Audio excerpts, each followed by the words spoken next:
अस्सलाम वालेकुम। सब्सक्राइब करें हमारे YouTube चैनल रोशनी का सफ़र विद बाबर को। शुक्रिया। हज़रत ये पुरानी बात है, कोई 1718 की बात है, और उस वक्त वल्लाहु अलम एक चीज़ पास हुई। इस वक्त तो मेरे ख्याल में जो इंसानी हुकूक जो स्टैंडिंग कमेटी है उसके अंदर कुछ अरकान गए और उन्होंने इसको मौजू बनाया और उसमें तरामीम भी दी हैं। उससे हाईलाइट ज़रूर हुआ है ये मामला, लेकिन ये मामला आज का नहीं है। जिस तरह बहुत से कवानीन चोरी छुपे बड़ी खामोशी के साथ और ऐसे वक्त में कि जब कोरम भी ना हो, ऐसे वक्त में कि जब छुट्टी का कोई दिन आ रहा हो या जुमे का दिन हो, ये पेश कर लिए जाते हैं प्राइवेट मेंबर के ज़रिए से और फिर उसको पास कर दिया जाता है।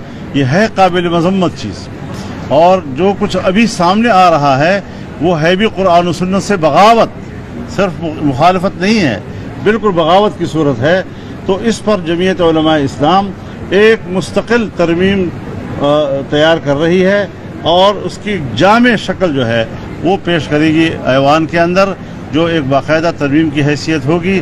जो तरामीम हमारे दोस्तों ने पेश की हैं हमने उसका मुताला किया है, हमारे माहिरीन ने उसका मुताला किया है, वो नाकाफ़ी है। और अगर उन तरामीम के साथ फिर पास हो जाता है तब भी उसकी शरई जो मुखालफत है उसमें फ़र्क नहीं आएगा। हम समझते हैं कि पाकिस्तान की पार्लियामेंट को कुरान और सुन्नत के ख़िलाफ़ कानून साज़ी का कोई हक़ हासिल नहीं है।